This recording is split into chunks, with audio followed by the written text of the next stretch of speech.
Hello guys, welcome to Learn English Easily YouTube channel.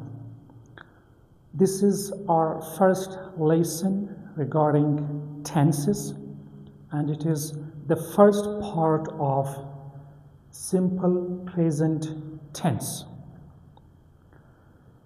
So first, let's define what this tense is. Simple present tense shows actions that started at an unspecific time. Unspecific time means we don't know that time. The time is not clear, it is unspecific. In the past. So it talks about action that started at an unspecific time, an unclear time in the past. We don't know when that action started in the past. Maybe 1 week ago, maybe 10 years ago, maybe 2 million years ago. We don't know when it started. Okay, then those actions repeated regularly up to the present. So the actions that started at an unspecific time in the past, they were repeated regularly. Maybe every day, maybe every week, maybe every 10 days, maybe every 100 years, maybe every 2,000 years.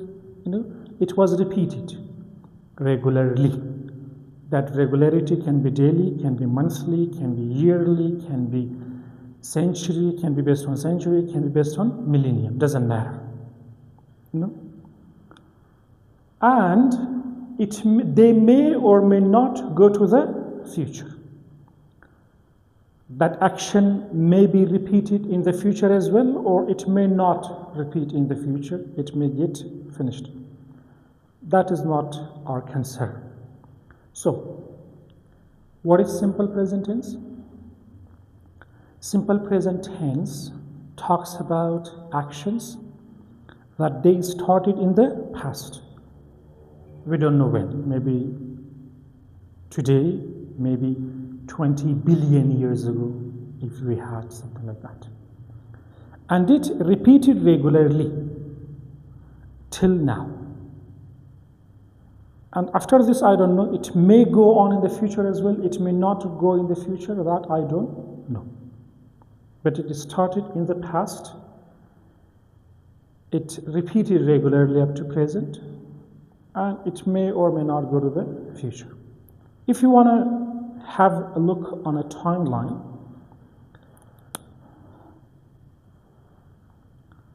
suppose this is present, this is past, and this is future. Now this is simple present tense. So simple present tense started somewhere, maybe here, maybe somewhere else. I don't know when. The starting time is not clear to me. I don't know when. But it started somewhere in the past. And it repeated regularly.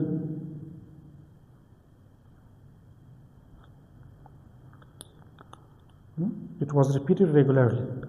Now that regularity can be every day, can be every 3 days, can be every 6 months, can be every century, can be every three millennia, doesn't matter.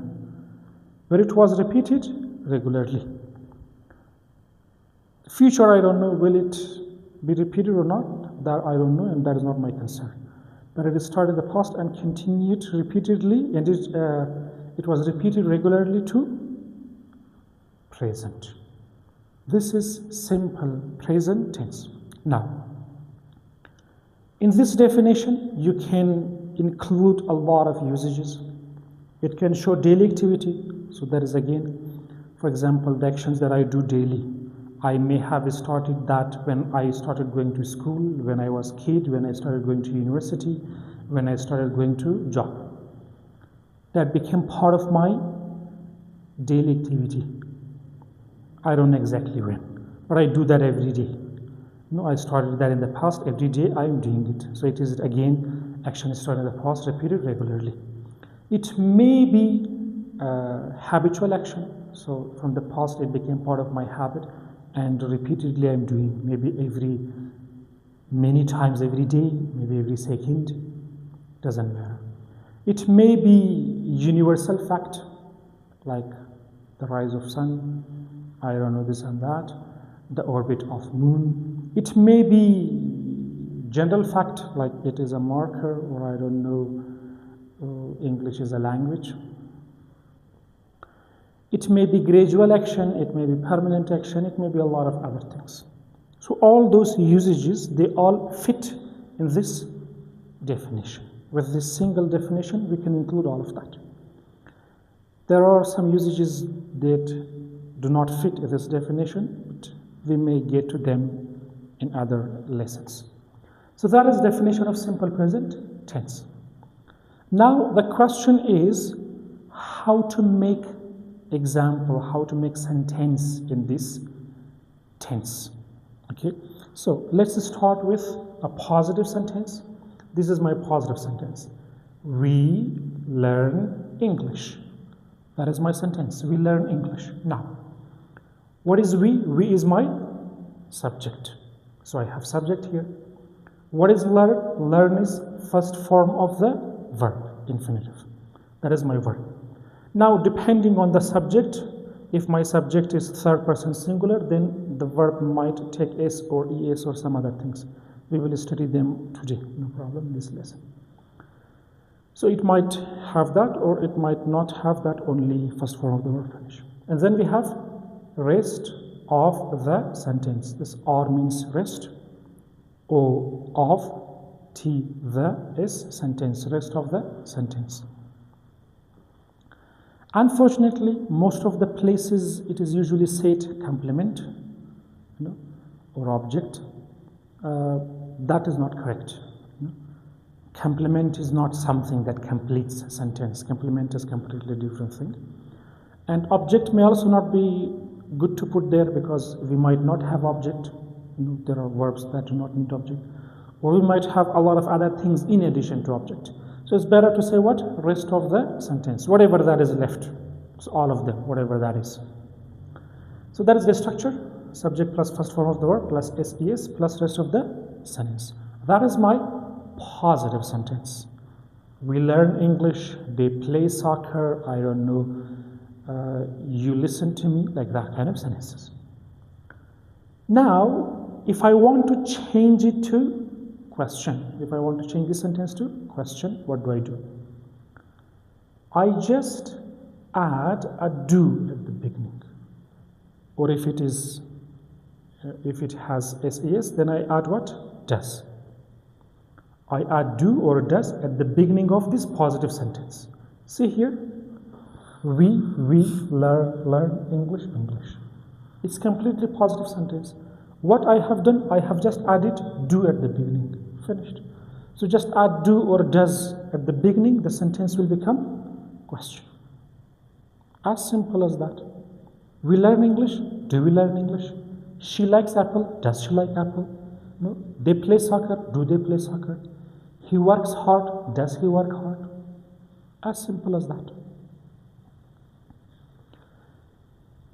If I want to make a negative sentence, again it's quite easy. We do not learn English. I have just added what? Do not. We learn English. We do not learn English. Finished. How is the structure?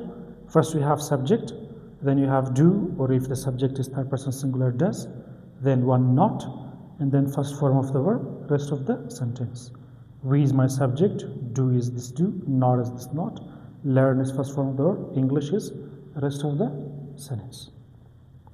So that's about making examples. Positive, interrogative, negative. Yes, all of that. Now, if I have a question like this, do we learn English? Do you like English? Do they play soccer? Like this kind of questions. If you want to answer, you can answer it in two different ways. You can either say yes or no. If you say yes, suppose this one, do we learn English? You say, yes, we do. That's a very short answer. Yes, we do. Or if you want to be very short, only yes. And if you want to say no, so you say what? No, we don't. This, we don't or we do not. Yes, no, we don't or no, we do not. Or if you want to make it very simple, just no. That's it. So, as I told you, if our subject is third person singular, so we made add SES, and in question and in negative we use what? Does. Okay. Remember, when we have does, then you don't need to put this SES. Okay. Here, first form of the verb, no SES. For example, she likes with S. She likes English. Does she like? No S. Does she like English? She does not like, no S, does not like English. So when you have does, then there is no need of S or ES or whatever that is. No need of that. So that's how we make sentences in simple present tense. Coming to our last topic, that is adding SES. So we add SES when the subject is third person singular. Third person singular. What is first person? First person is I and we. That is first person. I, we. Who is second person? You. And who is third person? Third person may be plural, they, may be one person, he, she, or it. So third person singular means he, she, or it. It can be a name, for example, he or Ahmed, she or Mitra, it or whiteboard, doesn't matter. So when the subject is third person singular, then our verb will need to take S or ES in simple present tense. So the general rule is that when the subject is he, she, or it, verb should take what? S. Verb should take S. Example, he works well. The verb is work. But because the subject is he, third person singular, that's why I add what? S. He works well. Another example, she hides her emotions. It is hide. But because the subject is she, that's why I have added S. She hides her emotions. So, if the subject is third person singular, I have to add S. But there are some cases where I do not add S. I add something else.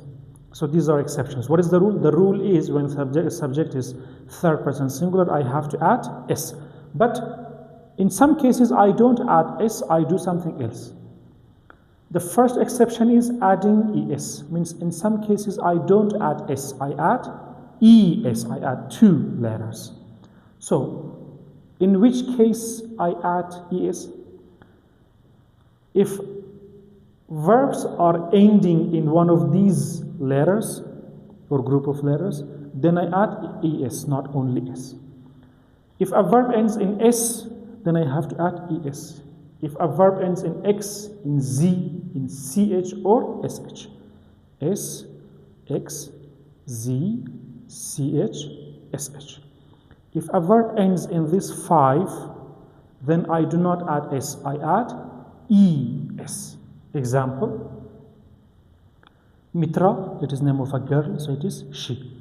Mitra kisses her kid every morning. The verb is kiss. I have S at the end. I do what? ES. Kisses. Mitra kisses her kid every morning. Another example, Zubayda washes, wash SH. I have SH, that's why I add what? ES. Zubayda washes her car on Tuesdays. In these two examples, because the verb ended in S and SH, that's why I did not add S, I added ES, 2 letters. Now, unfortunately, most of the places we have O in this list. It means most of the places they say that if you have O, S, X, Z, CH, SH, 6, then you add ES. But that's not quite right. The case with O is a little bit more complicated.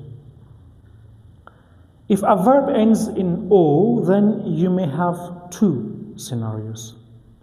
One, you may add only S, like here we have example. He demos every bulb he sells.